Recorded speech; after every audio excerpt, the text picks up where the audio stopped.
नमस्कार दोस्तों, वायरल उत्तराखंड में एक बार फिर से आप सभी का स्वागत है।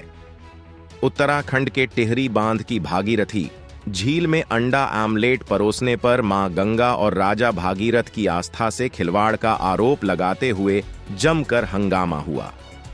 संत समाज ने दोषी अधिकारियों और कर्मचारियों के खिलाफ कार्रवाई करने की मांग की है। गोमुख ग्लेशियर से निकलने वाली भागीरथी नदी भारत की सबसे पवित्र नदियों में से एक मानी जाती है, क्योंकि इसे गंगा का जन्मस्थान भी माना जाता है। समुद्र तल से लगभग 475 मीटर की ऊंचाई पर बहती भागीरथी नदी के वेग की गति का उपयोग टिहरी बांध के माध्यम से बिजली उत्पादन के लिए किया जा रहा है। बांध की कई किलोमीटर लंबी झील पर राज्य सरकार की ओर से पर्यटन को बढ़ावा देने के लिए वाटर हट्स बनाए गए हैं, जिनमें अंडा और अन्य प्रतिबंधित खाद्य पदार्थ परोसे जा रहे हैं। इसका वीडियो सामने आया है। लोग राज्य सरकार की आलोचना कर रहे हैं। शंकराचार्य दंडी स्वामी विज्ञानानंद तीर्थ बद्रिकाश्रम हिमालय ने कहा कि भाजपा सरकार में यह सब देखकर दुख हो रहा है। पवित्र गोमुख से जो जल टिहरी झील में आता है, उसमें पर्यटकों को अंडा आमलेट मांस आदि परोसा जा रहा है, जो निंदनीय विषय है। उन्होंने इस मामले पर देश के प्रधानमंत्री नरेंद्र मोदी से तत्काल रोक लगवाने के लिए राज्य के मुख्यमंत्री पुष्कर सिंह धामी को निर्देशित करने की मांग की है।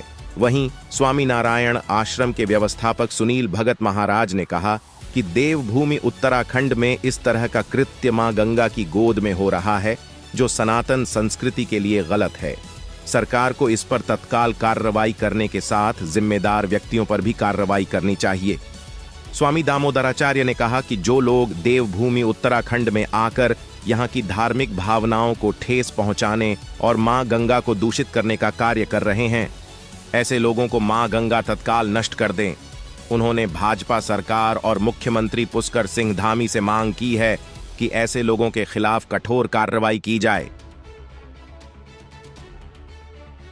बहुत गलत हो रहा है। उत्तराखंड जैसी देवभूमि के अंदर ऐसे काम हो रहे हैं, और वो भी माँ गंगा के बिल्कुल बीचों बीच है, माँ की गोद में हो रहा है ऐसा गलत काम।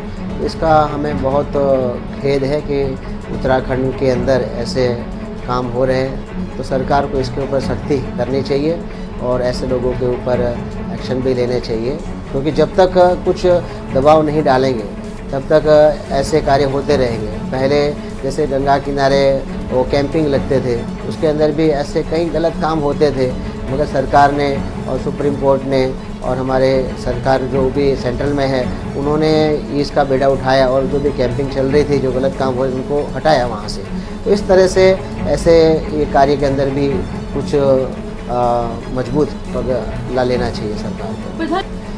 ऐसी मुझे लगता है कि मैसेज उन तक नहीं गया हो, मगर आप लोगों के माध्यम से ये मैसेज उन तक भी पहुँचे, ताकि उनको भी पता चले कि जिनको अपनी माँ मानते हैं उनके ऊपर ये लोग क्या कर रहे हैं। प्रधानमंत्री जी का नाम लिखिए। मैं आदरणीय प्रधानमंत्री श्री नरेंद्र मोदी जी तक ये मैसेज पहुँचे आप लोगों के माध्यम से, ताकि नरेंद्र मोदी जी को पता चले कि जिनको माँ मानते हैं अपनी माँ, तो उनके साथ ये क्या व्यवहार हो रहा है, तो वो भी शायद इनके ऊपर